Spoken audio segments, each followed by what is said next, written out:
Radio Kantipur, radio राष्ट्रको। संवैधानिक परिषदले नियुक्तिका लागि गरेको सिफारिस पत्र फिर्ता पठाएपछि सभामुख सापकोटा र राष्ट्रिय सभा अध्यक्ष तिमिल सेनाबीच पदीय टकराव। ती कागजात दुवै सदनको सम्पत्ति भएकाले एकल निर्णय मान्य नहुने तिमिल सेनाको जिकिर।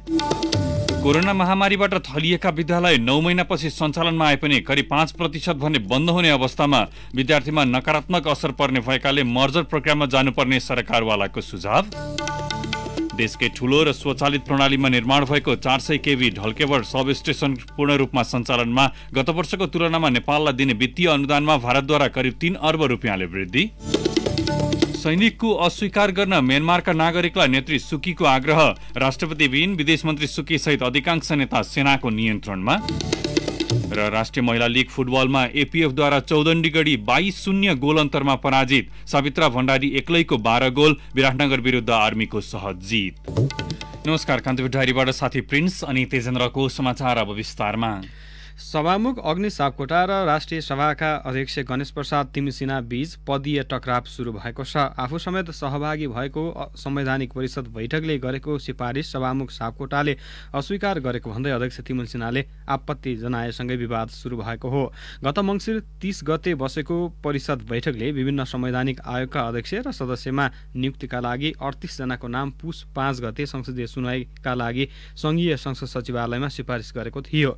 परिषदका ती सिफारिस पत्र सभामुख सापकोटाले हिजो चक्कलै फिर्ता पठाइदिनु भएको थियो। संघीय संसद सचिवालयमा आज पत्रकार सम्मेलन गरी अध्यक्ष तिमिल सिन्हाले आफू समेत सहभागी भई निर्णय भएको संवैधानिक परिषदका सिफारिसहरू विधिसम्मत ढङ्गले संसदीय सुनवाई समितिलाई उपलब्ध गराइएको दावी गर्नुभयो।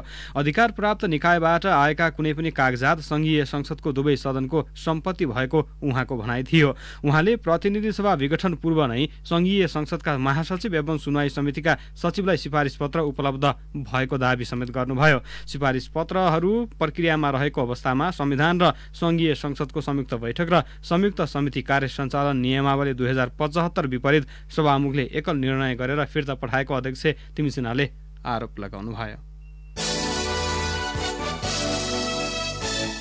प्रतिनिधि सभा विघटन विरुद्ध परेका रिटमा निवेदकका तर्फबाट बहस सकिएपछि सर्वोच्च अदालतको संवैधानिक इजलासमा प्रतिपक्षी सरकारका तर्फबाट बहस सुरु भएको छ। सरकारका तर्फबाट बहस गर्न उपस्थित भएका महान्यायाधिवक्ता अग्नि खरेलले प्रतिनिधि सभा विघटन गर्ने सरकारको निर्णयको बचाउ गर्दै संविधान निर्माताको मनसाय बुझ्न खोज्ने हो भने सही ठाउँमा पुग्न नसकिने जिकिर गर्नुभएको छ। सरकारको कदमको रक्षार्थ उपस्थित महान्यायाधिवक्ता खरेलले संविधान सभाको संख्या ठूलो भएको र संविधान निर्माणमा संलग्नहरूको फरक फरक मनसाय भएकाले उनीहरूको मनसाय बुझ्न खोजे सही निष्कर्षमा अदालत पुग्न नसक्ने उल्लेख गर्नुभयो। संविधान निर्माणका क्रममा शासकीय स्वरूपमा तत्कालीन राजनैतिक दलहरू माओवादी, एमाले र कंग्रेसको फरक फरक मत रहेको खरेलले स्मरण गराउनुभयो। विगतमा आफूले बहुमतको प्रधानमन्त्री तथा पार्टी एवं सरकारले प्रतिनिधि सभा विघटन गर्न नसक्ने भनेर दिएको अभिव्यक्ति इजलासमा सुनवाईका क्रममा उठेको भए पनि आफू अहिले सरकारको कदमको रक्षार्थ उभिएको उहाँले बताउनुभयो। संवैधानिक भूमिकामा रहेकाले आफू प्रधानमन्त्रीले चालेको कदमको पक्षमा बहस गर्न उपस्थित रहेको खरेलको दावी छ। संवैधानिक इजलासमा केपी शर्मा ओली नेतृत्वको सरकार संविधानको धारा 76 को उपधारा 1 अनुसार एकै ठूलो दलको भएको दोहोर्याइरहेका महान्यायाधिवक्ता खरेललाई न्यायाधीश सपना मल्ल प्रधानले सरकारलाई प्रतिनिधि सभा विघटन गर्ने अधिकार कसरी प्राप्त भयो भनेर प्रश्न गर्नुभएको थियो। रिट निवेदकहरूले पनि सरकार संविधानको धारा 76 को उपधारा 1 अनुसार भएको भन्ने उल्लेख गरेको भन्दै न्यायाधीश मल्लले त्यस्तो सरकारलाई संविधानको धारा 76 को उपधारा 7 अनुसार प्रतिनिधि सभा विघटन गर्ने अधिकार कहाँबाट मिल्यो भन्ने प्रश्न गर्नुभयो। सरकार गठन 2074 साल फागुनमा संविधानको धारा 76 को 2 अनुसार भएको र पछि एमाले र माओवादी एक भएर धारा 76 को उपधारा 1 अनुसारको भएकोमा विवाद नभएको उहाँले बताउनुभयो। प्रतिनिधि सभा विघटन विरुद्ध दर्जन बढी रिटमाथि निवेदकका तर्फबाट हिजो 13औं दिनमा बहस सकिएको थियो। सरकारले गत पुस 5 गते प्रतिनिधि सभा विघटन गरेपछि सो कदम असंवैधानिक भन्दै नेकपाका नेता देव गुरुङ सहितको 13 वटा रिट परेको थियो। सर्वोच्च अदालतमा नेकपाको दाहाल नेपाल समूहका अध्यक्ष तथा पूर्व प्रधानमन्त्री पुष्पकमल दाहाल विरुद्ध अवहेलना मुद्दा दर्ता भएको छ। अधिवक्ता समीर हायुले दाहाल विरुद्ध अवहेलना मुद्दा दर्ता गर्नुभएको सर्वोच्च अदालतका संचार विज्ञ किशोर पौडेलले जानकारी दिनुभयो। अदालतमा विचाराधीन मुद्दाको विषयमा अध्यक्ष दाहालले विभिन्न सभामा बोल्नुका साथै न्यायाधीशलाई लक्षित गरेर दिएको अभिव्यक्तिले अदालतको अवहेलना भएको रिटकर्ताको जिकिर छ। सो निवेदनमाथि भोलिका लागि पेशी तोकिएको छ। यसअघि प्रधानमन्त्री केपी शर्मा ओली पूर्व सभामुख दमननाथ ढुङ्गाना तथा पूर्व प्रधान न्यायाधीश मीनबहादुर रायमाझी, अनुपराज शर्मा, कल्याण श्रेष्ठ र सुशीला कार्की विरुद्ध पनि अवहेलना मुद्दा दर्ता भएको छ। उनीहरूलाई अदालतमा आफै उपस्थित भएर लिखित जवाब पेश गर्न आदेश भइसकेको छ। नेकपाको दाहाल नेपाल समूहले निर्वाचन आयोगमा पार्टीको आधिकारिकता दावी गर्ने निर्णय गरेको छ। काठमाडौँमा आज बसेको सो समूहको केन्द्रीय कमिटी बैठकले पार्टीको आधिकारिकता दावी गर्दै आयोगलाई पत्र लेख्ने निर्णय गरेको प्रवक्ता नारायण काजी श्रेष्ठले जानकारी दिनुभयो। सो समूहले यसअघि पदाधिकारी फेरबदल गर्ने निर्णयसहित अध्यावधि गर्न अनुरोध गरेकोमा आयोगले दावी नपुगेको भन्दै फिर्ता पठाइदिएको थियो। नेकपाका दुवै समूहले 2075 साल जेठ 3 गते पार्टी एकता गर्दा भएको विवरण अध्यावधि गराउन खोजे भने पार्टीको आधिकारिकता दुवै पक्षले नगरेको आयोगका पदाधिकारीले बताएका थिए। यस्तै बैठकले केपी शर्मा ओलीलाई पार्टीको साधारण सदस्य समेत नरहने गरी र विष्णु पौडेललाई महासचिवबाट हटाएको स्थायी कमिटिको निर्णय अनुमोदन गरेको छ। यही माघ 11 गते बसेको सो समूहको स्थायी कमिटी बैठकले ओलीलाई साधारण सदस्यबाट र पौडेललाई महासचिवबाट हटाउने निर्णय गरेको थियो। यस्तै प्रतिनिधि सभा विघटनको विरुद्धमा संघर्षका कार्यक्रममा पार्टीका सबै कमिटीहरूलाई परिचालित हुन निर्देशन जारी गरेको पनि प्रवक्ता श्रेष्ठले बताउनुभयो। बैठकलाई सम्बोधन गर्दै सो समूहका अध्यक्ष पुष्पकमल दाहालले प्रतिनिधि सभा पुनर्स्थापनाको मुद्दामा कांग्रेस र जनता समाजवादी पार्टी जसपा लगायतका दलहरूसँग सहमति बन्न थालेको दावी गर्नुभएको थियो।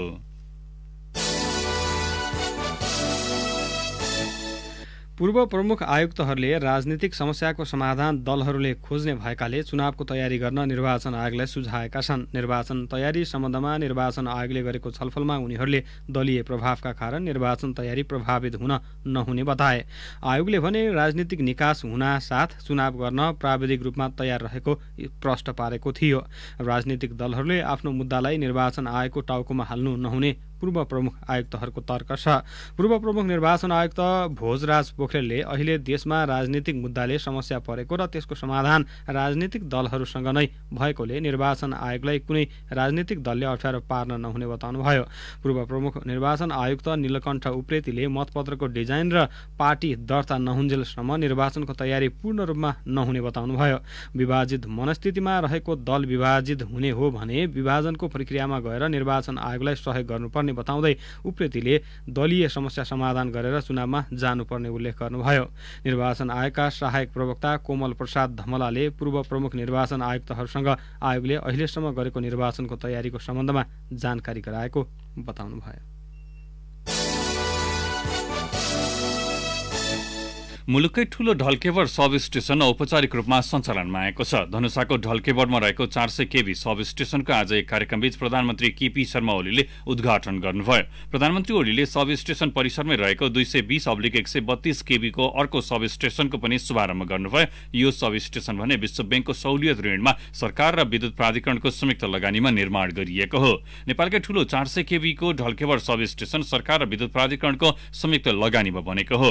राष्ट्रिय विद्युत विकास दशक कार्यक्रम अन्तर्गत निर्माण भएको सो सब स्टेशन जीआईएस प्रविधिमा आधारित स्वचालित हो। 635 MVA ट्रान्सफर्मर जडान भएको सब स्टेशनको गत कार्तिक 26 गतेदेखि परीक्षण सञ्चालन भइरहेको थियो। सोही सब स्टेशन मार्फत 456 मेगावाट क्षमताको माथिल्लो तामाकोशी जलविद्युत आयोजनाको बिजुली ढल्केबरसम्म ल्याएर पूर्व पश्चिममा वितरण गर्ने प्राधिकरणको योजना छ। ढल्केबर सब स्टेशन नेपाल भारत बीच बिजुली किनबेचको बलियो आधार भएको प्राधिकरणले जनाएको छ। सब स्टेशनकै आधारमा ढल्केबर मुजफ्फरपुर 400 केभीको सीमापार प्रसारण लाइन मार्फत 1200 मेगावाट बिजुली आदान प्रदान गर्ने प्राधिकरणले बताएको छ। हाल उच्च माग हुँदा ढल्केबर सब स्टेशनबाट 300 मेगावाटसम्म बिजुली खरिद भइरहेको छ। 2074 मङ्सिर 22 गते 400 केभी सब स्टेशन निर्माण गर्न ठेक्का सम्झौता गरी करिब 3 वर्षमा सम्पन्न भएको हो। सब स्टेशन निर्माण गर्न 2 अर्ब 25 करोड रुपियाँ बराबर खर्च भएको प्राधिकरणले उल्लेख गरेको छ। कान्तिपुर डायरीमा अब ब्रेकको पालो। ब्रेकपछि कान्तिपुर डायरीमा अब बाँकी प्रसङ्ग। सुरुमा कान्तिपुर सविस्तार। कोरोना संक्रमणका कारण सरकारले शैक्षिक क्षेत्रलाई मध्यम प्रभावित क्षेत्रका रूपमा राखेको छ। सामुदायिकको तुलनामा निजी लगानीमा सञ्चालित विद्यालयहरू बढी प्रभावित भएका छन्। मन्टेश्वरीदेखि कक्षा 12सम्म सञ्चालित मुलुकका करिब 10,000को हाराहारीमा रहेका निजी विद्यालयमध्ये 5% प्रत्यक्ष प्रभावित भएको सरकारवालाहरूले जनाएका छन्।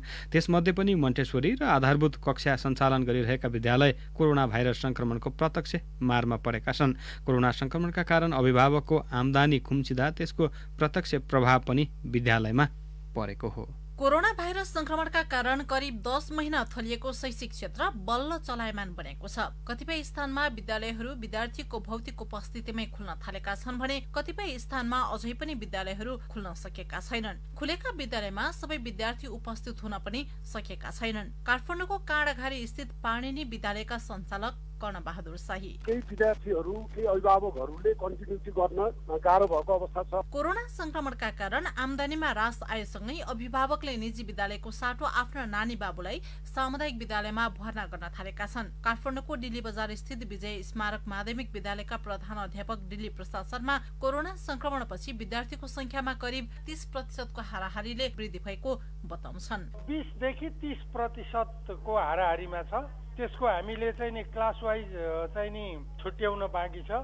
कक्षागत रूपमा कति प्रतिशत बाहिरबाट विशेष गरी निजी विद्यालयबाट आउनेहरू छुट्याउन बाँकी छ। कोरोना संक्रमण दरमा उल्लेख्य कमी आए पनि आफ्ना नानी बाबुलाई विद्यालय पठाउन भने अभिभावक अझै आनाकानी गर्दैछन्, जसका कारण विद्यालयको आम्दानीमा प्रत्यक्ष प्रभाव परेको पाइन्छ। विद्यार्थीको शुल्कका भरमा विद्यालयका कर्मचारी शिक्षक आदिलाई तलब खुवाउनु पर्दा पनि धान्न नसकिएको कतिपय मन्टेश्वरी विद्यालय सञ्चालकको भनाइ छ। Association of pre education Nepal अपेनका अध्यक्ष बद्री दाहाल देशभर सञ्चालित 1/3 मन्टेश्वरी बन्द हुने अवस्थामा पुगेको बताउँछन्। लामो समय सानो नानीहरूको त अब अनलाइन क्लास पनि मिला म्यानेज गर्न गाह्रो भयो, पेमेन्ट गाह्रो भयो, अनि प्रायोरिटीमा अलिक कम पर्यो, घरभाडाहरू महँगो, 1000 आसपास बन्द होला है जस्तो लाग्छ। निजी लगानीमा सञ्चालित करिब 10,000 मध्ये 6,500 विद्यालयमा 10 कक्षासम्म पढाइ हुन्छ भने बाँकीमा मन्टेश्वरी र +2 सञ्चालित छन्। निजी तथा आवासीय विद्यालय संगठन प्याप्सनका अध्यक्ष टीकाराम पुरी मन्टेश्वरीदेखि आधारभूत कक्षा सञ्चालन गर्ने विद्यालय बढी प्रभावित भएको बताउँछन्। बालबालिकाहरू स्वास्थ्य सम्बन्धी मापदण्ड आफैले चाहिँ पूरा गर्न नसक्ने, उनीहरूसँग चेतनाको पनि अभाव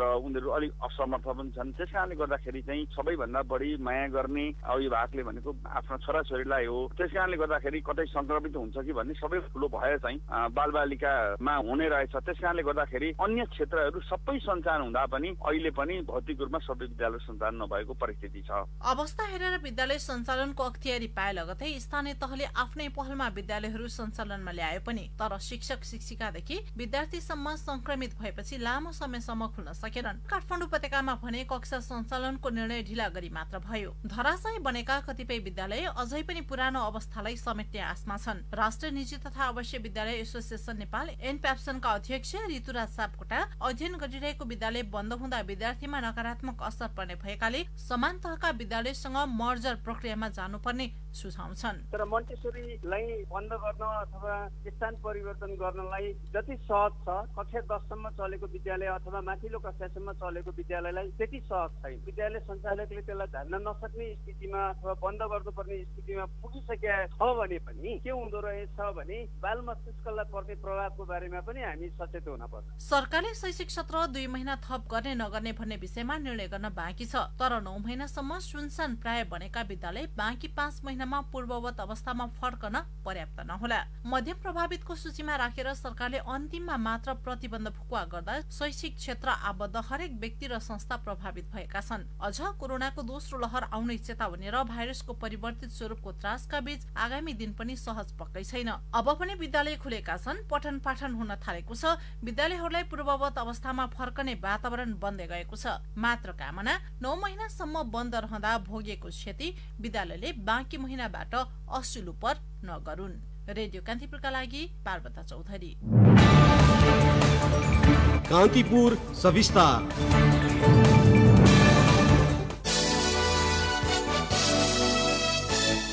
नेपालमा पछिल्लो 24 घण्टामा थप 159 जनामा कोरोना भाइरसको संक्रमण पुष्टि भएको छ। स्वास्थ्य तथा जनसङ्ख्या मन्त्रालयका अनुसार 4145 वटा नमुनाको पीसीआर परीक्षण गर्दा 159 जनामा संक्रमण पुष्टि भएको। यसअघि मुलुकमा कोरोना संक्रमितको संख्या 2,71,118 पुगेको छ।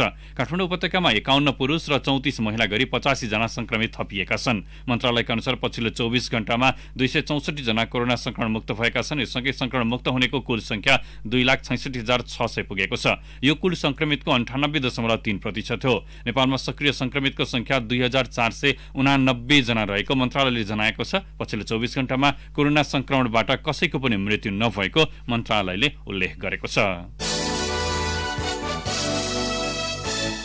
अब केही समाचार संक्षेपमा। प्रधानमन्त्री केपी शर्मा ओलीले आगामी वैशाखमा हुने भनिएको चुनाव एक दिन पनि पर नसर्ने बताउनु भएको छ। धनुषामा आज आयोजित एक कार्यक्रममा उहाँले आफूलाई मधेस विरोधी भनेर प्रचार गरिएकोमा आपत्ति जनाउनु भयो। प्रतिनिधि सभा विघटनको विरुद्ध आन्दोलनमा रहेको नेपाली कांग्रेसका 18वटा भ्रातृ संगठनको नेतृत्वमा आज 77वटी जिल्लामा प्रदर्शन भएको छ। कांग्रेसका 13 भ्रातृ संगठनले प्रधानमन्त्रीको असंवैधानिक कदम, चरम भ्रष्टाचार, कोभिड-19 विरुद्धको संघर्षमा देखिएको अकर्मण्यता, जनसरोकारका विषयमा सरकारी उदासीनता अन्त्यको माग गरेका छन्। प्रदेशसभाको बैठक तत्काल बोलाउन माग गर्दै बागमती प्रदेशसभामा सत्तारूढ नेकपा दाहाल नेपाल समूहका सांसदहरूले प्रदेशसभा सचिवालयमा नाराबाजी गरेका छन्। आजका लागि बोलाइएको बैठक फागुन 5 गतेसम्मका लागि स्थगित भएको छ। राष्ट्रिय परीक्षा बोर्डले गत मङ्सिर दोस्रो साता सञ्चालन गरेको कक्षा 12 को नतिजा प्रकाशन गरेको छ। नतिजा राष्ट्रिय परीक्षा बोर्ड र नेपाल टेलिकमको वेबसाइट मार्फत हेर्न सकिने बोर्डले जनाएको छ।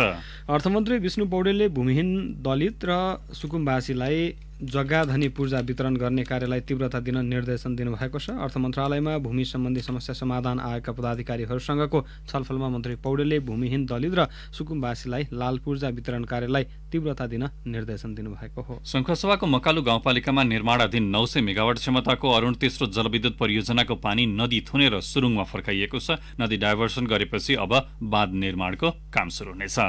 खोटाङको दिप्रुङ चुइचुममा गाउँपालिकामा बसले ठक्कर दिँदा स्थानीय 72 वर्षीय चन्द्रकुमारी राई मगरको मृत्यु भएको छ। आफन्तलाई बस चढाउन आएकी उनलाई सहचालक नवीन कार्कीले छिटो उत्रन भन्दै धकेलेपछि लड्दा सोही बसले ठक्कर दिएको थियो। लुम्बिनी प्रदेशमा सशस्त्र प्रहरी बलले 39वटा बोर्डर आउटपोस्ट बीओपी स्थापना गरेको छ। प्रदेशका भारतसँग सीमा जोडिएका पश्चिम नवलपरासी, रूपन्देही, कपिलवस्तु, दाङ, बाँकी र बर्दियामा 69वटा बीओपी स्थापना गर्ने लक्ष्य सशस्त्र प्रहरीको छ। कान्तिपुर डायरीमा अब तेह्रथुम डायरीको पालो। तेह्रथुम डायरीमा चन्द्रकारीको नमस्कार। 8 गाउँपालिका केन्द्र सग्रान्ती बजारमा जगदम्बा आँखा उपचार केन्द्र सञ्चालनमा आएको छ। नेपाल नेत्र ज्योति संघ र जगदम्बा दातव्य औषधालयको सहकार्यमा सञ्चालनमा आएको केन्द्रले सेवा सुरु गरेको हो। नेपाल नेत्र ज्योति संघ, डाक्टर रामप्रसाद पोखरेल आँखा अस्पताल धनकुटाको प्राविधिक सहयोग र जगदम्बा दातव्य औषधालयको व्यवस्थापनमा केन्द्रलाई निरन्तर सञ्चालनमा ल्याइने 8 गाउँपालिकाका अध्यक्ष मानबहादुर लिम्बुले जानकारी दिनुभयो। महालेखा परीक्षकको कार्यालयले मध्यपहाडी लोकमार्गको प्रगति लक्ष्यभन्दा ज्यादै न्यून देखिएको भन्दै सम्बन्धित निकायले लक्ष्य अनुसार कार्य सम्पन्न गर्ने प्रक्रियामा उल्लेख्य ध्यान दिनुपर्ने औल्याएको छ।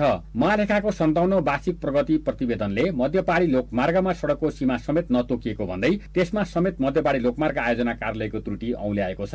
महालेखाको प्रतिवेदन अनुसार मध्यपहाडी लोकमार्गमा 344 किलोमिटर कालोपत्रे र 68 वटा पुल निर्माण कार्य पूरा भएको छ। बाँकी 581 किलोमिटर सडक र 24 वटा पुल निर्माणाधीन अवस्थामा रहेको भन्दै महालेखाले मध्यपहाडी लोकमार्गको कार्य प्रगति सन्तोषजनक नभएको र यही गतिले लक्ष्य प्राप्ति नहुने औल्याएको हो। विवादका कारण विगत 4 वर्षदेखि कामकाज ठप्प रहेको तेह्रथुम उद्योग वाणिज्य संघको पुरानै कार्य समितिले पुनः विवाद समाधान गरी साधारण सभा गर्ने अधिकार पाएको छ। उच्च अदालत विराटनगर अन्तर्गतको धनकुटा इजलासले पुरानै समितिलाई पुनः बहाली गर्दै आवश्यक प्रक्रिया पूरा गरेर साधारण सभा गर्न आदेश दिएको हो। उच्च अदालतको धनकुटा इजलासमा बसेको न्यायाधीश नीता गौतम दीक्षित र वीरेन्द्र कुमार कर्णको संयुक्त इजलासले यस्तो आदेश दिएको हो। अदालतको आदेशपछि संघका तत्कालीन अध्यक्ष महेन्द्र प्रसाद काफ्ले नेतृत्वको कार्य समितिले नै 4 वर्षदेखि रोकिएका संघका गतिविधि निरन्तर गर्ने अधिकार पाएको छ। थथर गाउँपालिकामा फलफूल प्रशोधन गर्ने उद्योग स्थापना भएपछि किसानलाई राहत पुगेको छ। गाउँपालिकामा उत्पादन भइरहेका अमला, लप्सी, मेल, नास्पाती लगायतका फलफूल प्रशोधन गरेर जुस र अचार बनाउन थालिएपछि फाइदा भएको स्थानीय किसान कमल बहादुर कार्कीले बताउनुभयो। हवस् त तेह्रथुम डायरी आजलाई यति नै। चन्द्र कार्कीलाई बिदा दिनुहोस्। नमस्कार। जिल्ला डायरीपछि कान्तिपुर डायरीमा पुनः ब्रेकको पालो। अब आर्थिक समाचार। भारत सरकारले आगामी वर्षका लागि नेपाललाई दिने वित्तीय अनुदानमा गत वर्षको तुलनामा करिब 3 अर्ब रुपियाँले वृद्धि गरेको छ। वित्तमन्त्री निर्मला सीतारमणले आज लोकसभामा पेश गरेको 2021-22 को बजेटमा नेपाललाई दिने अनुदानमा वृद्धि गरेको बताउनु भएको हो। बजेटमा आगामी वर्षका लागि नेपाललाई दिने अनुदानका लागि 9 अर्ब 92 करोड भारतीय रुपियाँ अर्थात् 15 अर्ब 87 करोड रुपियाँ विनियोजन गरिएको छ। गत वर्षको बजेटमा भने भारतले सुरुमा 8 अर्ब भारु अर्थात् 12 अर्ब 80 करोड रुपियाँ मात्र विनियोजन गरेको थियो। पछि बजेटमा विनियोजित भन्दा थप 80 करोड भारु नेपाललाई दिएको भारतको अर्थ मन्त्रालयको बजेट विवरणमा उल्लेख छ। भारतले सन् 2019-20 का लागि करिब 12 अर्ब भारु अनुदान दिएको भए पनि गत वर्ष सो रकम 8 अर्बमा सीमित गरेको थियो। भारत सरकारले विदेश मन्त्रालय मार्फत नेपाललाई वित्तीय सहयोग गर्दै आएको छ। विगतका वर्षहरूमा जस्तै भारतबाट अनुदान पाउनेमा यस वर्ष पनि भुटान पहिलो नम्बरमा छ। भुटानका लागि 30 अर्ब भन्दा बढी अनुदान दिइने बजेट वक्तव्यमा उल्लेख छ। भारतले श्रीलङ्कालाई दिने अनुदानमा भने उल्लेख्य वृद्धि गरेको छ। गत वर्ष 75 करोड मात्र अनुदान दिएकोमा यस वर्ष बढाएर 2 अर्ब भारतीय रुपियाँ पुर्याइएको छ। अब शेयर कारोबारको दोस्रो दिन आज धितोपत्र बजार 37 अङ्कले उकालो लागेको छ। शेयर कारोबार मापक नेप्से परिसूचक 37.7 अङ्कले उकालो लागेर 2408.24 बिन्दुमा पुगेको छ। नेप्से उकालो लागे पनि कारोबार रकममा भने अघिल्लो दिनको तुलनामा 2 अर्ब रुपियाँ भन्दा बढीले गिरावट आएको छ। हिजो 54.75 अङ्कले ओह्रालो लागेको नेप्सेमा 8 अर्ब 97 करोड 32 लाख रुपियाँ बराबरको कारोबार भएको थियो। नेप्सेमा आज कारोबारमा आएका लघुवित्त र म्युचुअल फन्ड बाहेक बाँकी सबै उपसमूहको सूचक उकालो लागेको छ। सबैभन्दा बढी होटल उपसमूहको सूचक 8.76% बढेको छ। नेप्सेमा आज कुल 203 कम्पनीका 65,778 कारोबारबाट 1 करोड 33,11,942 किता शेयर किनबेच भए, जस अन्तर्गत 6 अर्ब 97 करोड 29 लाख 36 हजार रुपियाँ बराबरको कारोबार भएको स्टक एक्सचेन्जले जनाएको छ। अब अन्तर्राष्ट्रिय समाचार। म्यानमारकी नेत्री आङ सान सुकीले नागरिकलाई सैनिकको अस्वीकार गर्न आग्रह गर्नुभएको छ। National League for Democracy NLD को फेसबुक पेजबाट सुकीको प्रतिनिधित्व गर्दै पोस्ट गरिएको सन्देशमा नागरिकलाई सैनिकको अस्वीकार गर्न र त्यसको प्रतिरोध गर्न आग्रह गरिएको हो। NLD-ले गत नोभेम्बरमा भएको चुनावका लागि प्रयोग गरेको चेयर NLD पेजबाट सो वक्तव्य जारी गरेको छ। सो वक्तव्य सैनिकको भन्दा केही समय अघि लेखिएको समाचार संस्था रोयटर्सले उल्लेख गरेको छ। आज बिहान राष्ट्रपति विन मिन्ट लगायतका नेताहरूसँगै म्यानमार स्टेट काउन्सिलर तथा विदेश मन्त्री सुकीलाई पनि सेनाले गिरफ्तार गरेको छ। सोपछि सुकीलाई सार्वजनिक रूपमा देखिएको छैन। सन्देशमा सुकीको नाम लेखिएको भए पनि हस्ताक्षर भने छैन। पार्टीका अध्यक्ष बिन हेटनले जारी गरेको सो सन्देश आधिकारिक भएको र सुकीको भावना प्रतिनिधित्व गर्ने प्रतिबिम्बित हुने उल्लेख गरिएको छ। म्यानमारको सेनाले नेताहरूलाई पक्राउ गरेको केही घण्टापछि सेनाले टेलिभिजन मार्फत म्यानमारको सत्ता आफ्नो नियन्त्रणमा रहेको र 1 वर्षका लागि सङ्कटकाल घोषणा गरिएको जनाइएको छ। सेनाले म्यानमारको सत्ता सेना प्रमुख मिन आङ ह्लाइटनलाई सुम्पिएको जनाएको छ। गत नोभेम्बरमा भएको चुनावमा सुकीको पार्टी NLD भारी मतसहित विजयी भएको थियो, तर सेनाले भने चुनावमा व्यापक धाँधली भएको दावी गर्दै आएको थियो। तर म्यानमारको निर्वाचन आयोगले भने सेनाको दावीको खण्डन आधारहीन भएको बताएको छ। पछिल्लो समय सेनाले आजका लागि निर्धारित संसद बैठक स्थगित गर्न आग्रह गर्दै आएको थियो। बैठकको तयारी नरोकिएपछि केही घण्टा अघि मात्र सेनाले सत्ता हत्याएको हो। अफ्रिकी मुलुक सोमालियाको राजधानी मोगादिसु स्थित एक होटलमा इस्लामिक विद्रोही समूहको आक्रमणमा परि 9 जनाको मृत्यु भएको छ। मृत्युमध्ये 4 जना आतंककारी समूहका रहेको बीबीसीले उल्लेख गरेको छ। 10 जना सर्वसाधारण घाइते छन्। होटलमा भएको आत्मघाती कार बम विस्फोटपछि अल शबाब समूहका आतंककारी र सुरक्षा बलबीच गोलीबारी भएको थियो। अमेरिकाले सोमालियामा खटाएको 700 सैनिकलाई फिर्ता बोलाएपछि त्यहाँको सुरक्षा व्यवस्थामा कठिनाई भएको छ। अन्तर्राष्ट्रिय समर्थित केन्द्र सरकारलाई हटाउन र इस्लामिक कानुन स्थापना गर्न सन् 2008 देखि अल शबाब विद्रोही समूहले आतंककारी गतिविधि गर्दै आएको छ। अब खेल समाचार। राष्ट्रिय महिला लीग फुटबलमा सशस्त्र प्रहरी बलको APF क्लबले आफ्नो अपराजित यात्रा 6औं खेलसम्म पुर्याउँदा त्रिभुवन आर्मी क्लबले तेस्रो जित दर्ता गरेको छ। अहिलेसम्म 1 गोल पनि नखाएको APF 18 अङ्कमा शीर्ष स्थानमा रहँदा चौदण्डीगढीले 5 खेलबाट खाता खोल्न सकेको छैन। जितपछि आर्मी 10 अङ्कमा तालिकाको दोस्रो स्थानमा उक्लिएको छ। 7 अङ्कमा सीमित विराटनगर चौथो स्थानमा कायम छ। आर्मीको जितले नेपाल पुलिस क्लब 8 अङ्कमा तेस्रो स्थानमा झरेको छ। ललितपुरको 7 बाटो स्थित एन्फा मैदानमा आज भएको खेलमा APF ले उदयपुरको चौदण्डीगढी नगरपालिकालाई 22-0 गोल अन्तरमा पराजित गर्यो। एकतर्फी खेल पस्किएको एपीएफ विरुद्ध चौदण्डीले गोलको राम्रो अवसर समेत बनाउन सकेन। एपीएफको जितमा सावित्री भण्डारी एक्लैले 12 गोल गरिन्। अनु लामाले 5, अनिता बस्नेतले 3 तथा रेणुका नगरकोटी र सरू लिम्बुले 1-1 गोल गरेका थिए। जारी लिगमा यो सबैभन्दा बढी गोल संख्या हो। पहिलो खेलमा आर्मीले विराटनगर महानगरपालिकालाई 7-0 को अन्तरमा पराजित गरेको थियो। आर्मीलाई आज तेस्रो जित दिलाउने क्रममा शर्मिला थापाले ह्याट्रिक गरिन्। बिमला चौधरीले 2 गोल गर्दा रश्मि घिसिङ र बिमला बिकाको नाममा 1-1 गोल रह्यो। लिगमा भोलि स्याङ्जाको वालिङ नगरपालिका र रौतहटको चन्द्रपुर नगरपालिका बीच प्रतिस्पर्धा हुनेछ। नेपाल र कतार बीच हुने भनिएको 2020 क्रिकेट सिरिज स्थगित भएको छ। यही माघ 27 गतेदेखि हुने 3 म्याचको सिरिजका लागि नेपालले दिपेन्द्र सिंह ऐरीको कमानीमा टोली घोषणा गरेको थियो। आजबाट बन्द प्रशिक्षण सुरु गर्ने तयारी नेपाल क्रिकेट संघ क्यानको थियो।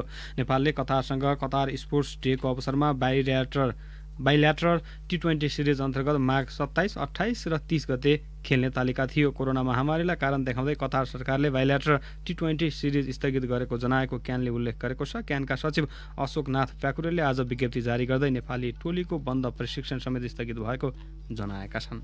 हवस् त कान्तिपुर डायरीलाई यही सकिन्छ। प्रिन्स र तेजेन्द्र बिदा हुन्छौँ। नमस्कार।